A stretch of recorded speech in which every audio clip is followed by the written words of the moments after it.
Yo, what's going on, everybody? Thank you for joining us. All Things Hoops TV.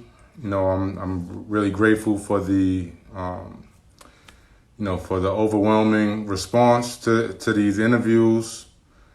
And tonight we got a special guest, Ray Young, out of California. There, my man go right there. We're gonna send that request right through and get it started. My God. What's up, killer? What's going on? How you, man? What's going Can on? you You hear can me? hear me? Yep. All right, what's going on with you, bro? Man, everything, man. Just Yeah, getting through the corona like everybody else. yeah, man. It's crazy times, man. People starting to out here at least. People are opening back up, and it's a little scary, man, to say the least, with the uncertainty. You know what I'm saying? So, but with that said, I hope that you and your family, everybody's good. You know what I'm saying, in these crazy times, man. Nah, man, it's all good. Hey, we like everybody else. We trying to stay in shape, get better, find a new skill, and Absolutely. go outside when you can and just do what you can do. You know what I mean? Nah, absolutely, We absolutely. ain't nobody been through this, so who Right, knows how right. to get through Nobody, it? nobody. Not even the old heads. They can't even give you no advice on this. Yeah, can't nobody speak on this, man. So we just Right, right, right. Hey, But for real. I'm waiting for the gyms to open up. yeah, yeah. I know you are. I know you are. Like straight up, dude. Like I'm waiting Nah, I for the know. gyms to open up. I know. I For know. real. But yo, man, I'd like to thank you for taking the time out. You know what I'm saying, to join this platform that I've built. What I'm doing is trying to give people a voice, people who have put in work, people who have have done have been there and done that. Outside of that, just trying to give people a voice and trying to stay busy in these times. Yep. For those, well, first and foremost, I like to, I have to shout out my sponsor, Soul Pack. Soul Pack is a bag company, and they have rather innovative bags that they've made that you can actually store your sneakers in. Great looking bags. I advise everybody to go, give them a look, and follow them at Soul Pack. Of course, at all things underscore hoops. And today we have Ray Young, man. Thank you. Yep. All good. Good to be here, bro. Right, right. So for those that don't know, Ray is right out of Alameda, California, if I'm not mistaken. Actually, out of Oakland. My Out of school is in Oakland. Alameda. Shout Okay. out to the town. Shout Yeah. out to the Nah, town. I'm from Oakland, and what happened? I was in old Oakland, so my Right, parents right. was like, nah. Oh, okay. All right. So correction, correction. Yeah. We Nah. from Shout out to Oakland, straight shout up. out to Oaktown, man. Shout out to Oaktown. Yes, No, sir. but for those that don't know, Ray is from the class of 1998. Mm-hmm. Ray was he led he led his team, two-time state champions. We weren't quite champs, but I got there Oh well, twice in a you row. led them Yeah, to the yeah. promised land. Those couple of one of those was a California story. Okay. Yeah, and and, but yeah, and one we of them one time to the North California championships, right? yeah I did that a couple of times. Got Okay, California Player of the Year my senior year, so I did some stuff. okay. With that said, McDonald's Hmm. All-American, Yep. student sports All-American, as well Yep.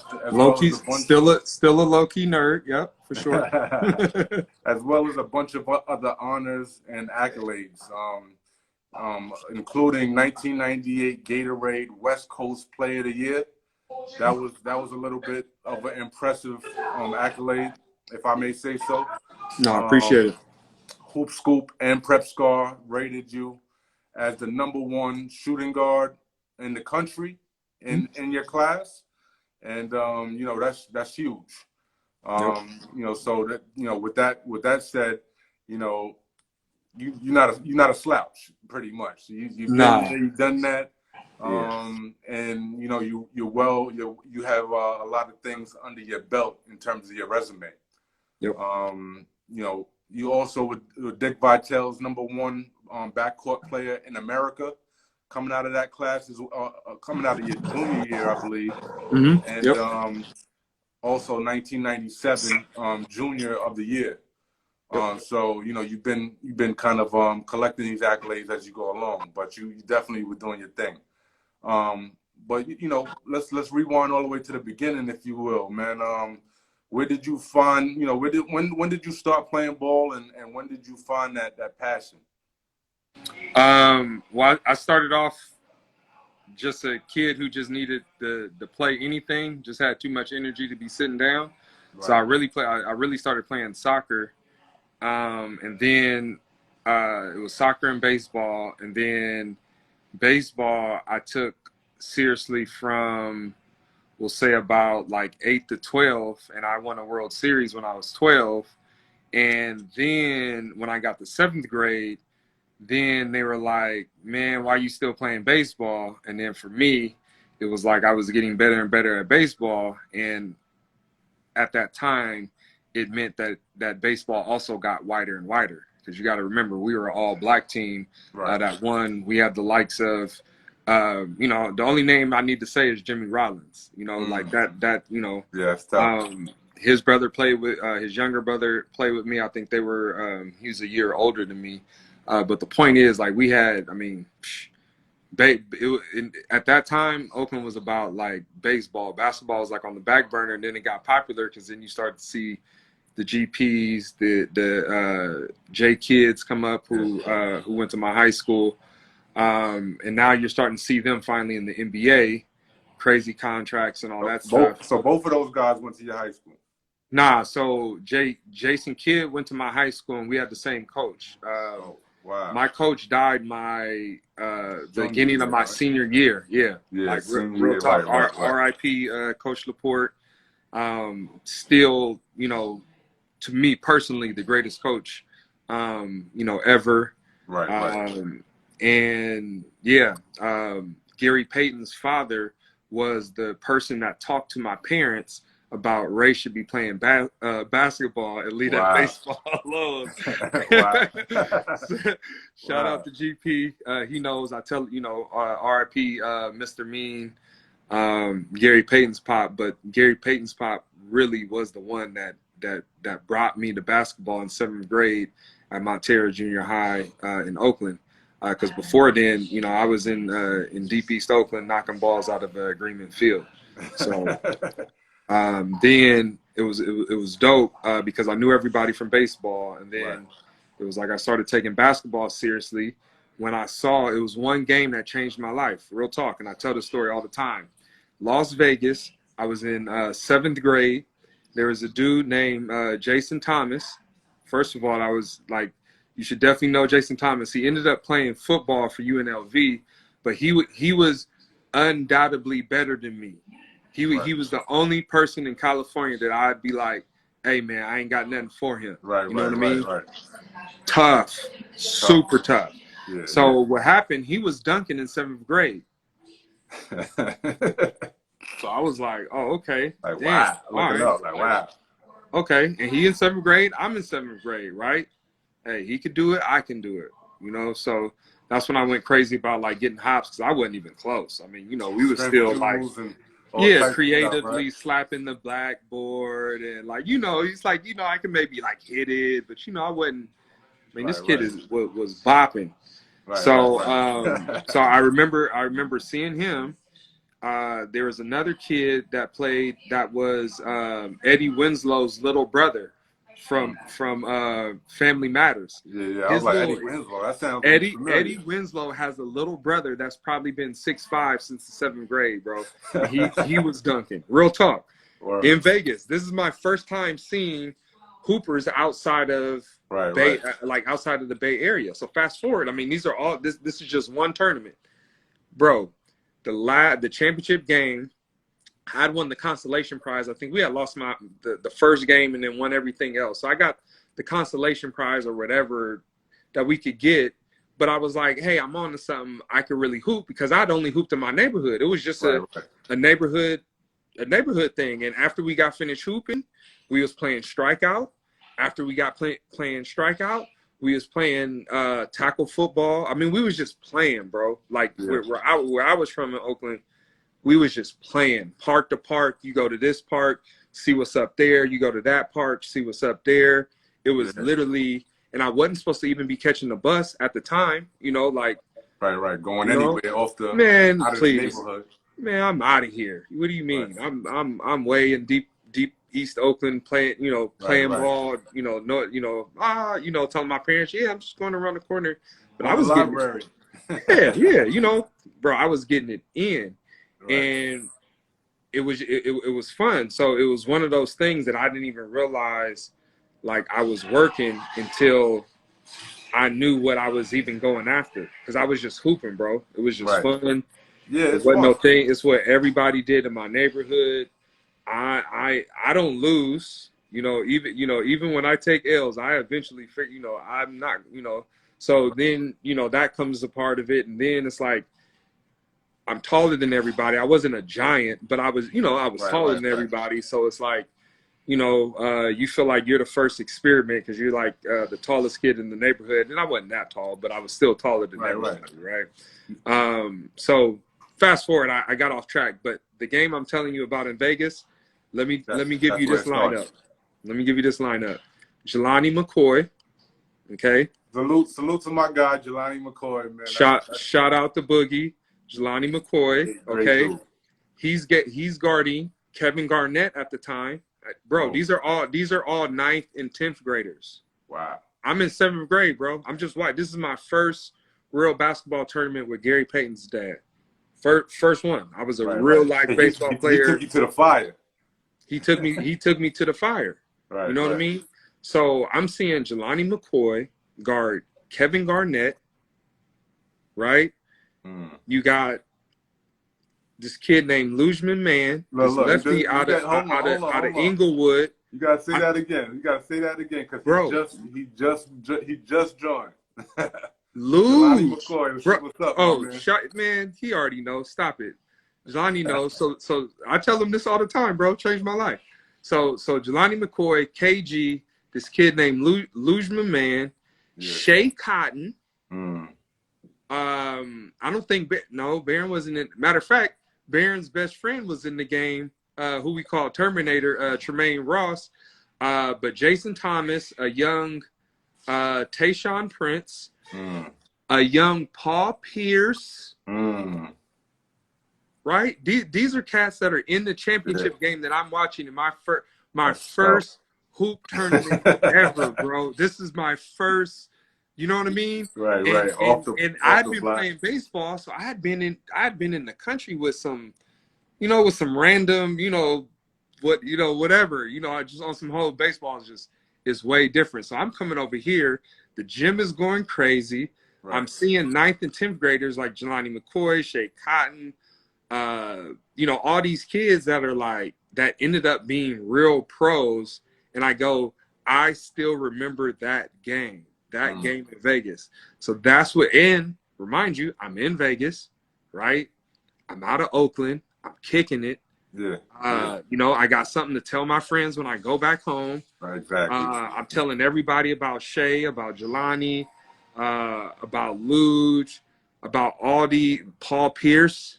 Yeah. I mean, all these young and Paul is really, don't let LA find out, but Paul is really from the town. He's from Oakland. From Oakland. He's from Oakland, and then went to Los Angeles, and and don't get me wrong. I mean, he's LA to the day, but this is a trip because I'm hearing that's the kid that was from Oakland. Mm-hmm.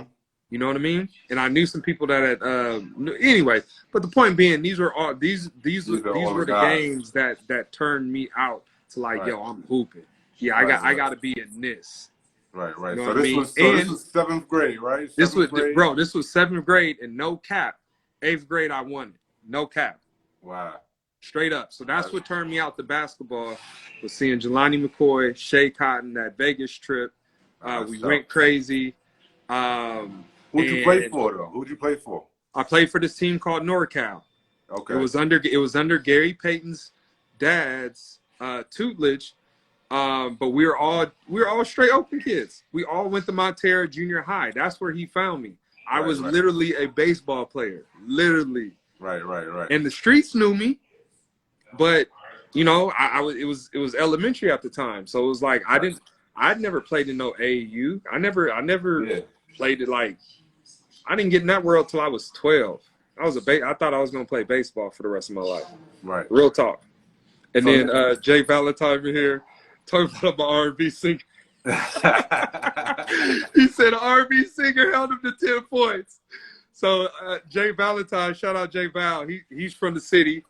Right. And I mean, oh my gosh, if people knew about the Oakland and city rivalry and all the hoopers that come out the Bay, it's like I was one of the few lucky ones that you guys heard about. For real. Yeah, there's a lot and the only reason you heard about it, to keep it such a buck with you, bro. I was lucky enough to have two parents, right? I was lucky enough to have parents that kept me out of the Oakland streets, because it was definitely Coke era Oakland. So our rivalries in the Bay were a huge deal. To go over the city and play Jay Valentine and to play Galileos. And I mean the boys from Hunter Point. I mean, they had some dogs, but to keep it a buck, you weren't hearing about people from the Bay. You just weren't. And if you knew our real environment and what was really happening at the time, you would know why. So let me ask you this, right? Like, so all right, so now you turned out, right? You turned out. You're totally, a basketball head at this point. Leading up to your high school, your high school career, so to speak. So now, how did you select the high school that you went to? What went into that process? So, okay, I didn't want to go to my high school, right? I'm from Oakland, California. I was not interested in going to do anything in Alameda, California, because if you know about Alameda, California, and Oakland, it's literally the antithesis of Oakland. It's nobody black. It's no culture. It's just this one school called St. Joe's that is all about hoop. I'm the third McDonald's All-American to come out of there, because there was Calvin Bird ahead of me, Jason Kidd second, and then me. So we had, that school was known for taking, Jay Kidd, well, from my second house, he's from my same neighborhood. Right. So our coach was already used to taking cats from Oakland over to Alameda into this private Catholic school, right? Cats who could handle the academia along with the basketball aspect, but it was a new environment. And for kids like me at that time, we needed to get out of our environment. If I would have went to Skyline with the rest of my friends, I might have had a different road.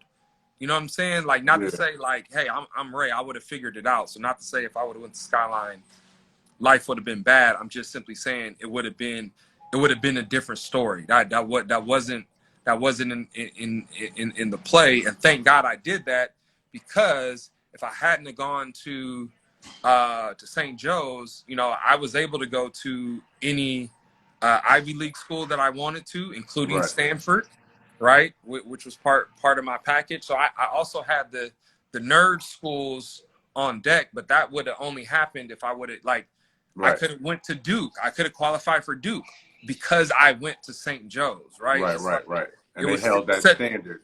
Yeah, it still set me up academically where I could go anywhere, and we're not talking, like, my coaches have never, ever talked to me about, like, you know what I'm saying? Like, I've never had that conversation. Right. And luckily, that was because I went to St. Joe's. I couldn't have that. You know what I'm saying? Like, that wasn't in the mix where I was from. If I would have went to other schools, it would have been way too much freedom. Yeah, everything happens for a reason, Everything happens for a reason. So I didn't want to go to St. Joe's. My parents forced me to go to a like one of the things where they introduce you to the school and like a little intro. introductory Yeah, kind of. some little like introductory situation. And bro, I'm from Oakland. I'm not like there's nothing a part of me that is interested in Alameda, California. For real. We're like that was the place where you got pulled over. You know what I mean? For real. Yeah. The whole like for real. I could dig it. So, and I got pulled over plenty of times, but luckily I was Ray Young in Alameda. Right. And they knew me. It wasn't no big deal. Hey, you slow down a little bit, or because the whole city has a 25-mile-an-hour speed limit. Real talk. Yeah. So when I tell you it's everything anti-Oakland, I wasn't interested. I went, and what happened was my coach, who had already dealt with kids from Oakland, had already dealt with superstars, basically pulled me out of the whole like, yeah, let them go. Pulled me, my family into the office and said, hey, look, I've heard nothing but good things about you. If you come here, I'm going to make you a star. That's tough. He said straight up, if you come here, I got you. And you that stuck with you. Bro, when you go into his office, he got everything. Jason Kidd, another one, Adrian Ely, who was another killer from the Bay. Yeah, I remember that. Jason Kidd and Calvin Bird, who went to Villanova. You a Philly boy. So one of Villanova's first McDonald's All-American was really from the town, Calvin Bird, that went to my high school. That's tough. That's crazy, right? Yeah, look at early 90s. Yeah, early 90s, Calvin Bird was the other McDonald's All-American that came from my high school. So he's just showing me all the cachet, like, you belong here. Right. I know everything and listen, I'm just telling you, you belong here. So when you actually you're on campus, it's the first day, your first day of practice or of school or what have you. Did you already have that confidence instilled in you? No. I'm gonna go and kill. No.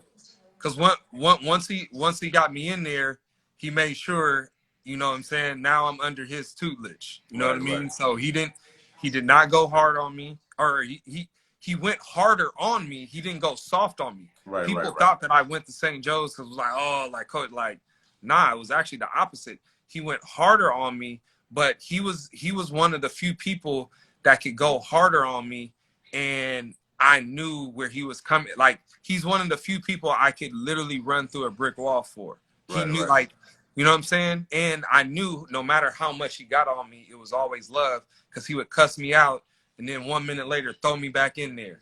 Right. You know what I mean? Like, he was one of them coaches. Like, I would get too flashy or do something too much. He would literally pull me out, cuss me out in front of everybody, and put me back in the game.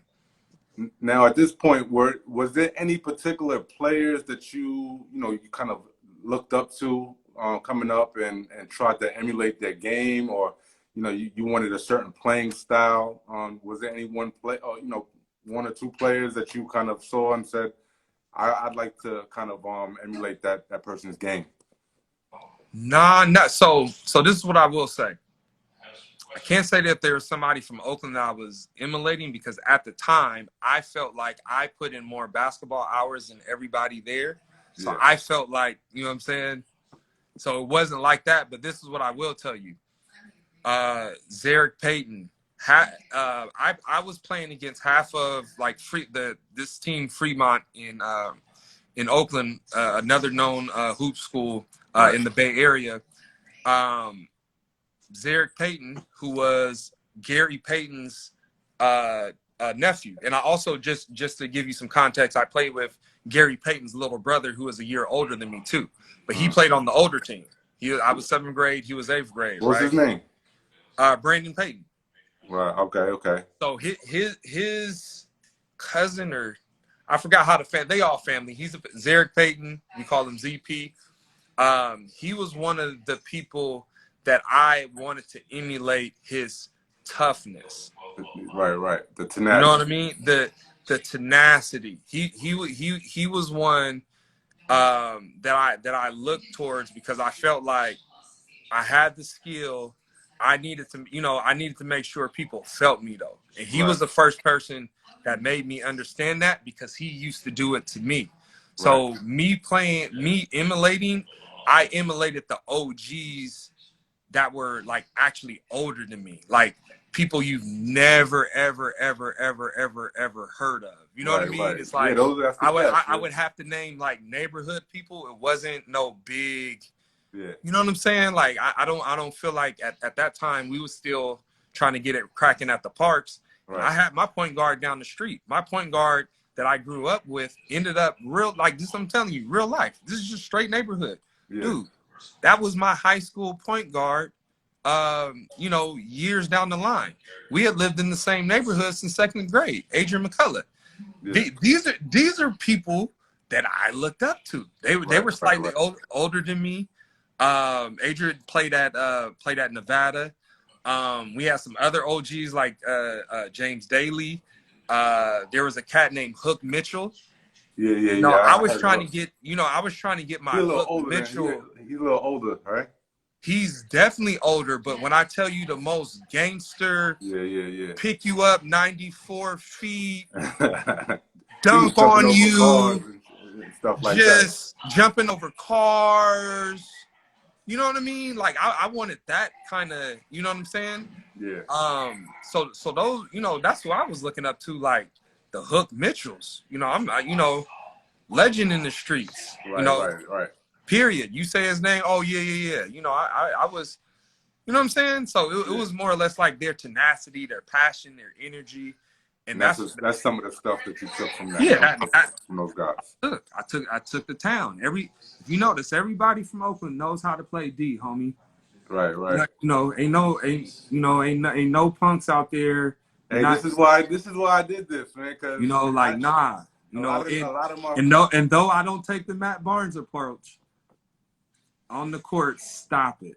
You know what I mean? Like, nah, we don't back down for shit. You and Matt y'all got some history too. A lot of you guys are UCLA guys, but we'll get into that.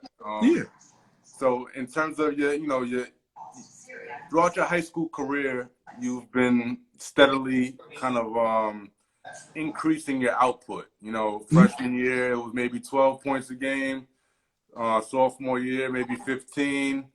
Junior and senior year, 17, 18 points a game, along with your rebounds, assist numbers going up as well. So let me tell you about that.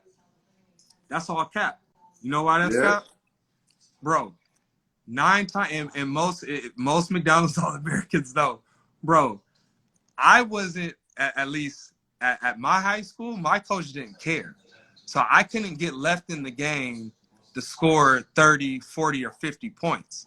Right. If you looked at my games, I was averaging 16 and 18 points in like 22 minutes, 21 minutes. Tough.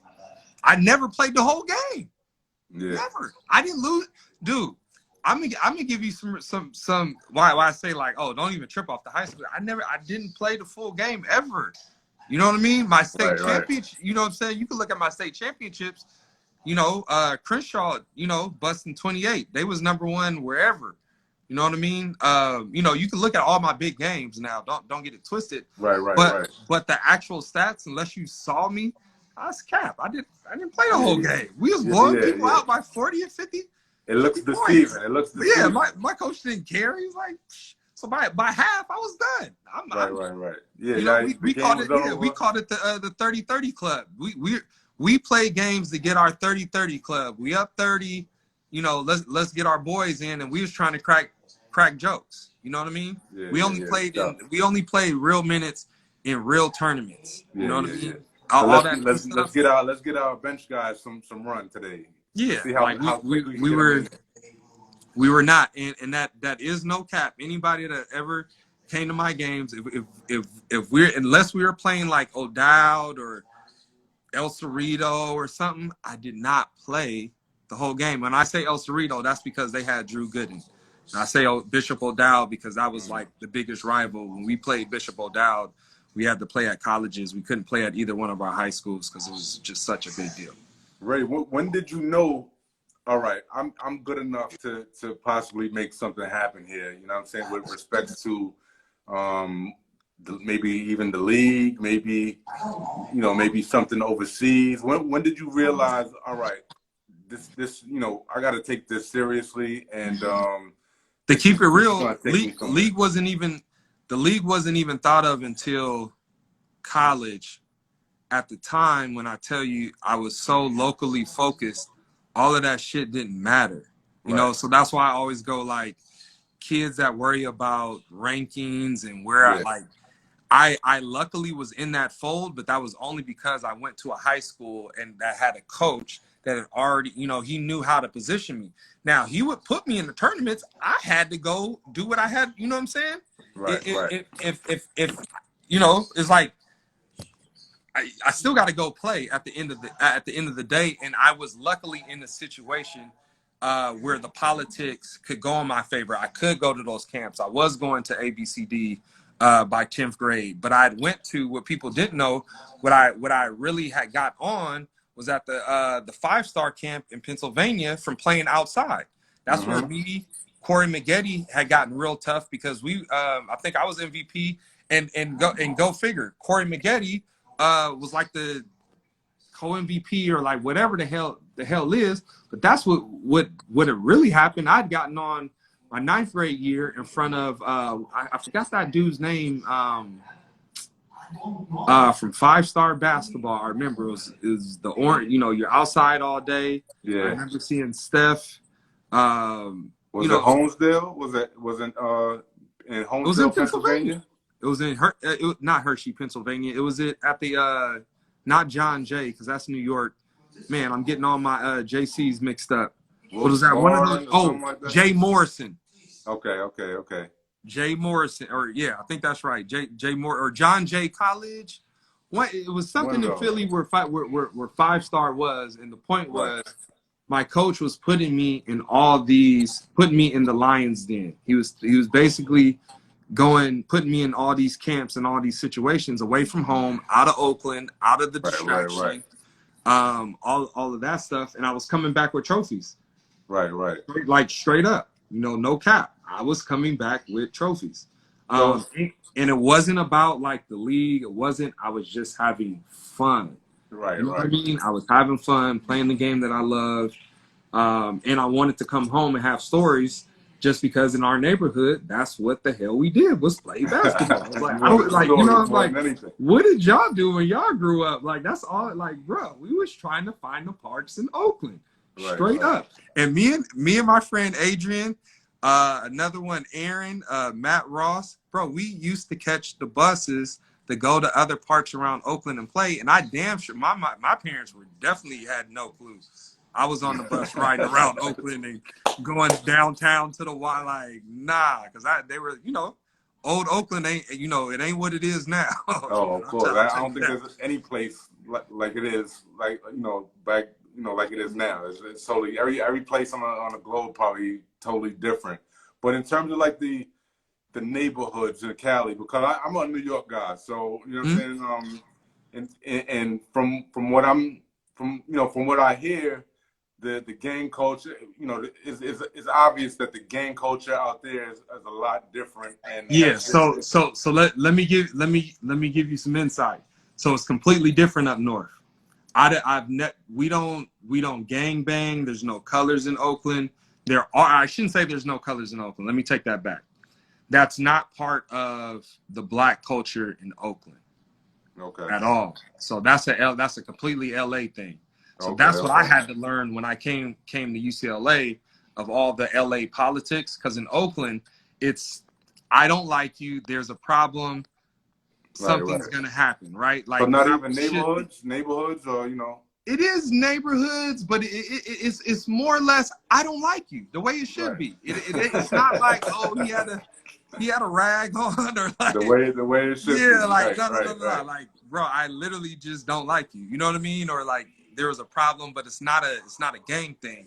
So where we're from, it's more of like you have turfs and cliques, and now that we have a lot more like Latinos seem to gang bang in Oakland, but us growing up, not one person is in a gang. So that's an LA thing. But how we navigated in Oakland was based on like your relationship, right? With whoever you knew from that area. Like I played at a place called Tassafarenga, this weird name, but it's in deep East Oakland, 82nd. And you got to remember, that's the super hood.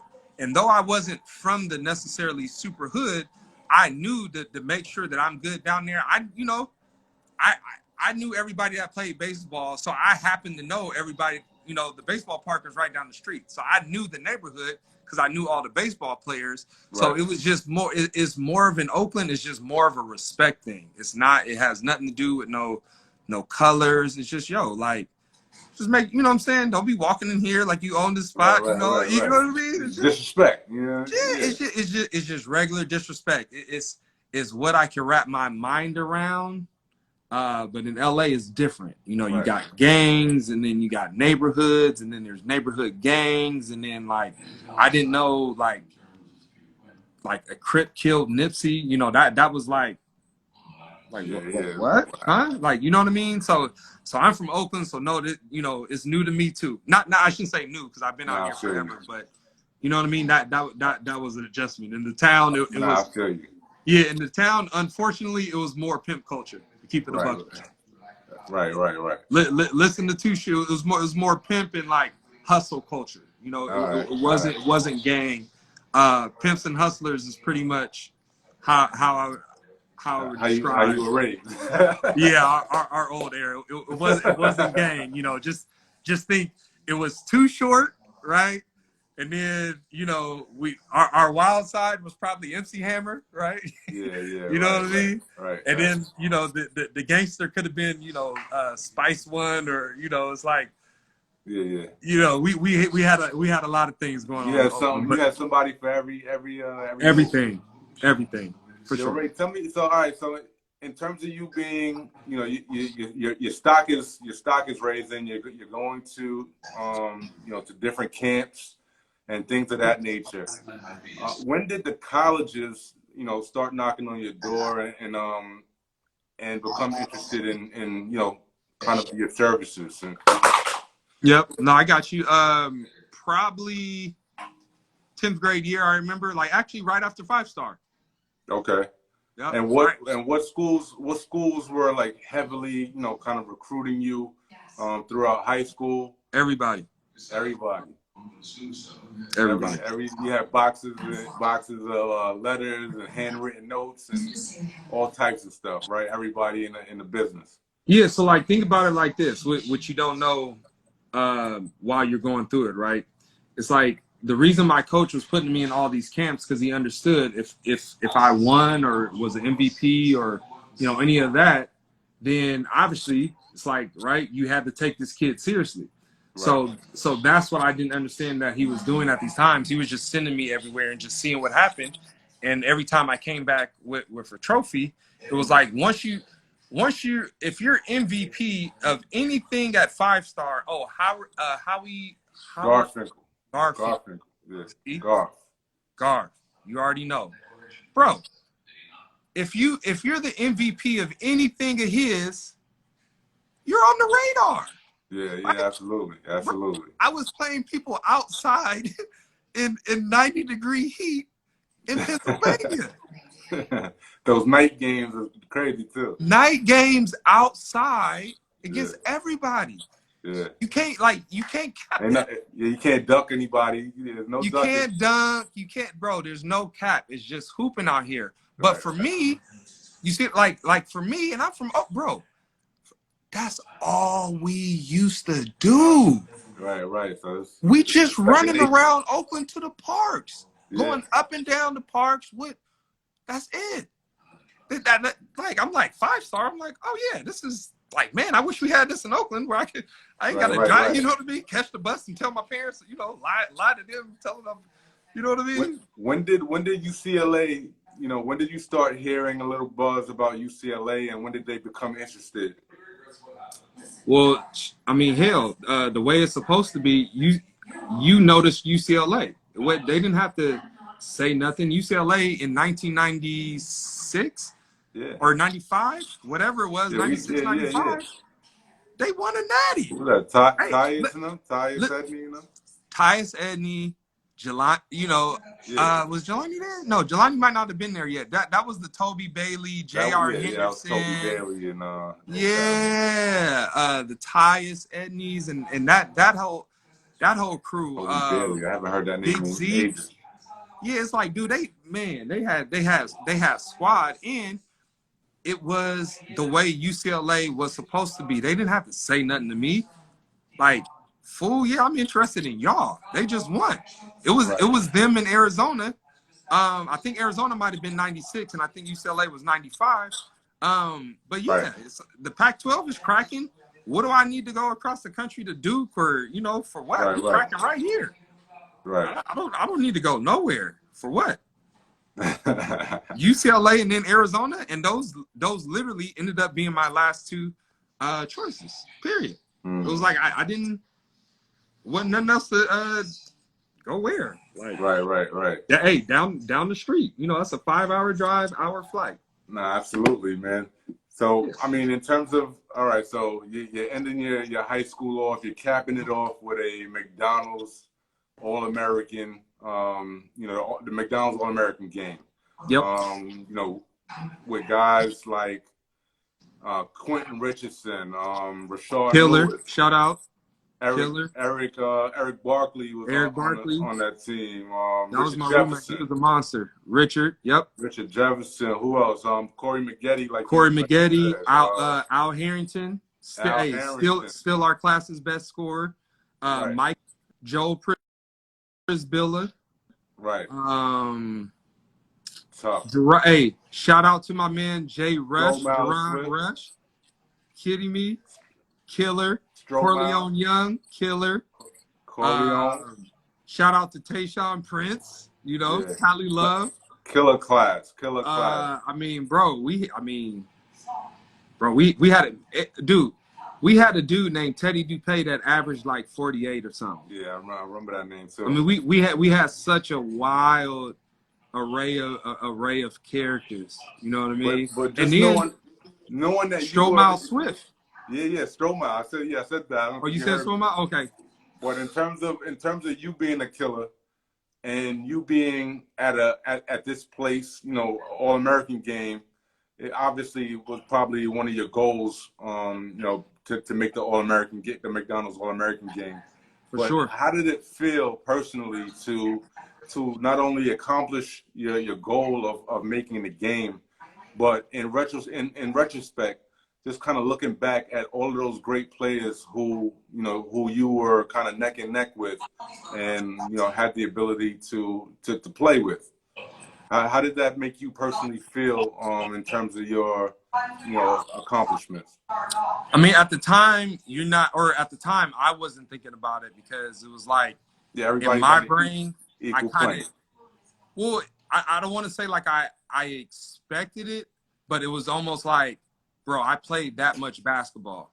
You show me somebody's schedule in high school and the fights that I used to have with my parents to ensure that I had grades good enough so they would leave me the hell alone so I could go and hoop all night and trust that I was being safe.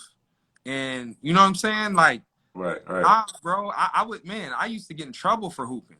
You know what I mean? Like you got to show me somebody's schedule. So in high school, like, nah, I went to 5-star. I played against all them. Show me that. Hey, I'm at these camps with them. I know who they are. Okay. So I felt like I put in the work. So it wasn't like a relief. It was more or less like, damn, this works. If I keep working, you know what I'm saying? Like, it'll pay off. Yeah, like it'll pay off. So it was more of a motivating factor. But also at the same time, I go, now it could also be a blessing and a curse, right?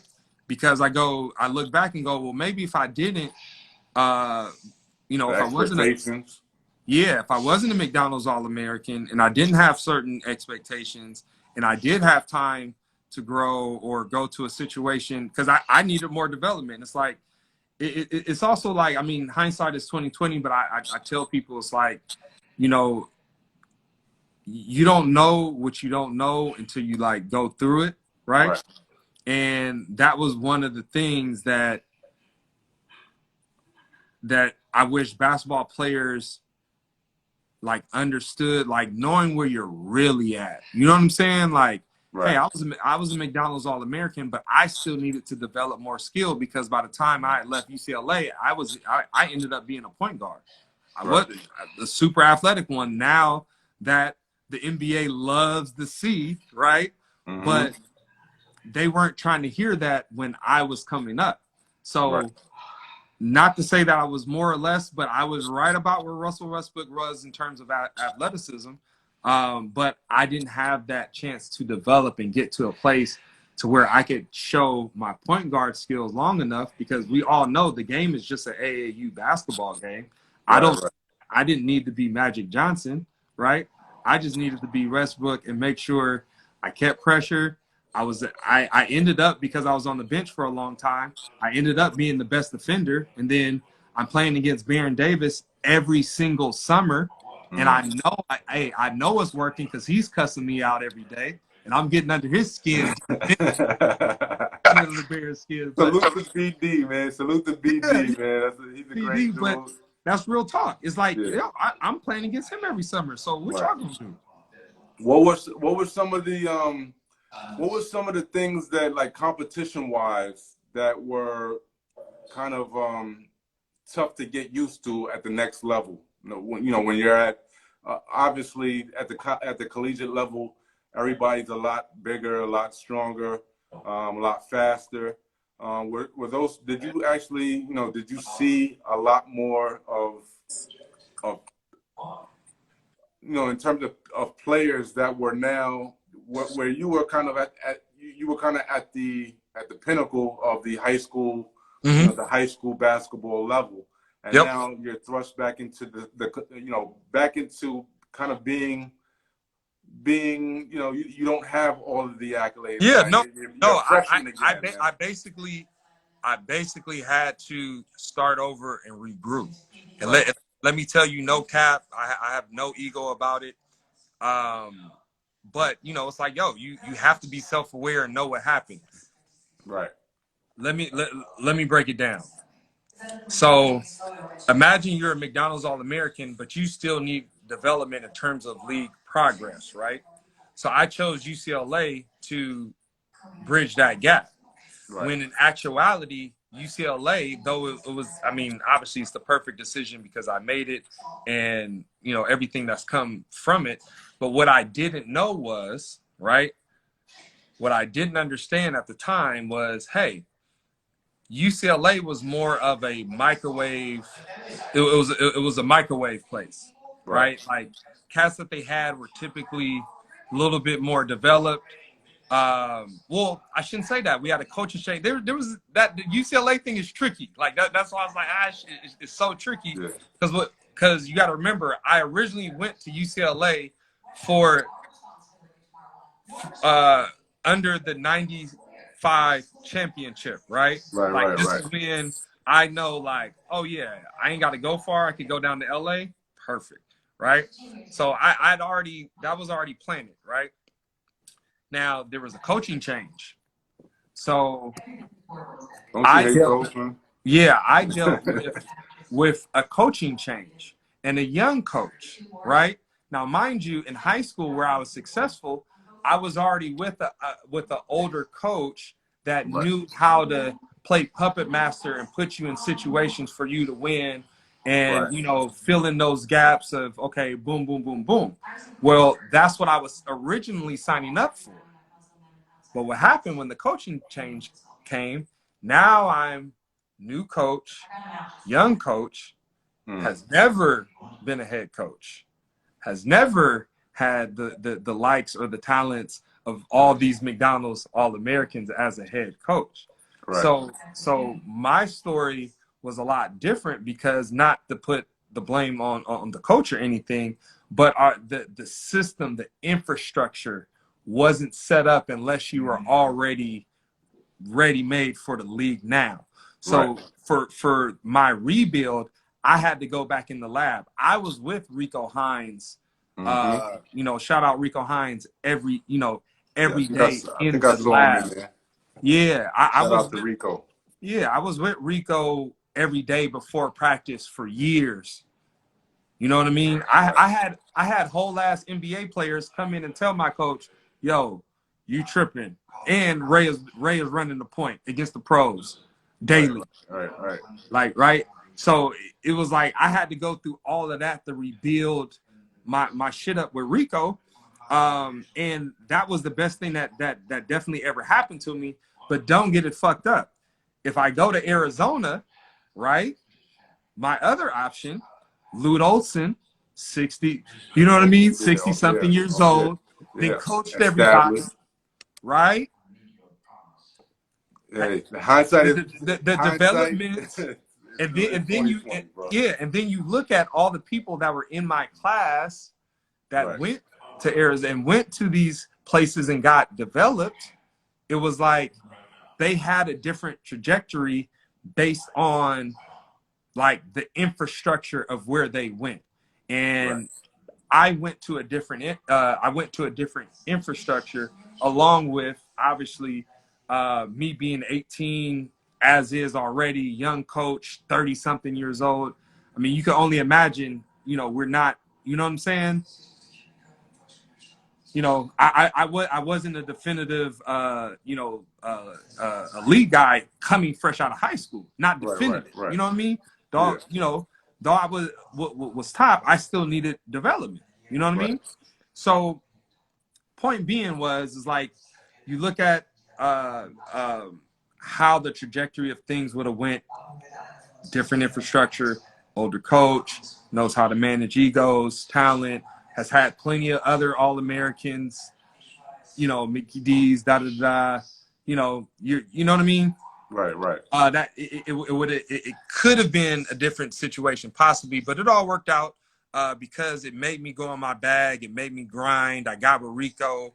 Rico's still training cats. Yeah, he's still doing it. Yeah. Rico, was he always like that? Was he always like an instructional kind of dude? Just the way y'all see Rico work people out is the same way he plays, is the same way he coaches, is the same way he was talking to me at UCLA. Right. When Barron went to the NBA, Rico was working out me, Jelani McCoy, Baron Davis, Trevor Ariza. Oh my God, who else you said? Ricky Davis. Oh wow. This was before. Was Darren Collison in that bunch, or was nah? Had no man. Darren Collison didn't even know about a Rico. Y'all didn't, man. He's younger, right? He's younger, but I'm saying, bro, Rico wasn't on nobody's map. That's just our rip. We got the same tattoo, bro. That's tough. So that's what we on. It was just that's same tattoo. I've been in dog fights with him. He knew the workout game. I was seeing his workouts versus what other people were putting me through, and I was like, those are trash. I'm gonna just go call my friend, and I'm gonna meet you at the gym, and that's how we rock. So Ray, tell me a little bit, just for sake of time. I think we got like maybe about six or so minutes left on this this live here. But in terms of, all right, so in terms of your development, you had a fairly decent collegiate career, and you were afforded the opportunity to play with the Hornets, the New Orleans Hornets, in summer league, as well as the Golden State Warriors, if I'm not mistaken. Yes. How was that experience for you, and what are some of your takeaways from that experience? I guess one takeaway, I go like, yo, if I have a son or daughter, I'll be able to walk them in, because now I know. I've seen the whole picture. You know what I mean? And it was almost good that I was somewhat on the outside, looking in a lot, because like I said, a lot of people went to have these long careers. And not that I didn't, and I was blessed for what I had. I played with the Globetrotters, had short stints with the Hornets and Oh, tough. Warriors. I didn't know that. Yep, and all that stuff. So I mean, hey, basketball has completely blessed me. I'm not mad at it at all. But Absolutely. now that I've seen the whole, picture, what it means, it's like, yo, if I have anybody in my family, a son, a daughter, a cousin, anything, I feel like I have so much more game because I was there and didn't quite make it over the hump, but still stayed around, still was hooping. You still catch me in the summer. Not to say that I would have been a Frank Nitti or anything like that, but it was man, I wish I could have had been the times where you could, show you was cooking in summer league or this, that, or the third. Hey, this is all before, had no cameras. All before Instagram, man. Yeah, I'm in that weird space of like I'm like just like right. Yeah. Hey, we the same age, man. We the same age. You know what I mean? It's like I ain't got no footage. I'm still, man. People be sending me footage all the time. I be trying to find it, like, bruh. Right. We only have social media, but my take is one. The game of basketball, if you treat it right, work hard, do what you got to do, it's taking me all over the world. The best relationships in the world. I got to see what the NBA world and life is like. I still have amazing friends from those relationships. I mean, that's half the reason I know majority of NBA because we were McDonald's All-Americans. They all went. Right. A lot of them went to the league, and a lot of them would come back and play in the summer. Quentin Richardson and those dudes. It was crazy to see them come up because Corey and Quentin played for the Clippers when I was still at UCLA. So that was like crazy, like damn, and super inspirational, straight up. No, that's tough. Yep. Yo, one major question that I wanted to ask you, and forgive me if this is out of bounds or if I don't want to talk about it, but you were playing pickup basketball and you had a medical situation. Yep. Where your heart actually stopped. And yes. you lay on the floor motionless. I basically died and came back. What do you remember from that? Like, it was just wild. Imagine playing basketball and then you don't remember anything. I still don't remember anything, so everything is all hearsay. But basically, had a random. They call it long QT. Made my heart stop. I passed out, woke up 3 days later, and luckily everything's been back to normal. I have a heart device. I'll show you guys. You can see that little thing right there. So that just makes sure that no matter what, if my heart started acting weird, it'll get it back. I've been been back. There was nothing wrong. It's like a super random thing. I still love basketball because I go. If I wasn't on that, best bet in my brain, basketball saved my life. Because if I wasn't on the court and somewhere else, who knows what would have happened. So that's why I stay. That's tough. That's tough. I love basketball, and I try to stay close because I know in some way it definitely saved my life. That's the only reason I'm here now because my friends saved me and gave me mouth to mouth on the court. Shout out to Javon. Everybody that was there, it's great. Matt Barnes was there. That's tough, man. One day, but man, don't take one. Hey, never take anything for granted, man. Never take life for granted. That's it. That's it. It's hard for me to be negative. It's just gone. It's like, bro, I done died and came back. So. That's tough, man. But yo, Ray, man, I like to take this time out right now to shout out everybody at Slick, yourself, Barron, Kyle Ashton, Jelani McCoy. Boy, yes, sir. Everybody, man. You guys, you guys treated me like family. You know what I'm saying? When I came out to All-Star Weekend, and I appreciated that. And I remember looking at you, and I was like, yo, I know this guy from somewhere, but I can't put my finger on it. I think I saw him at Dykeman or something like that. Yep.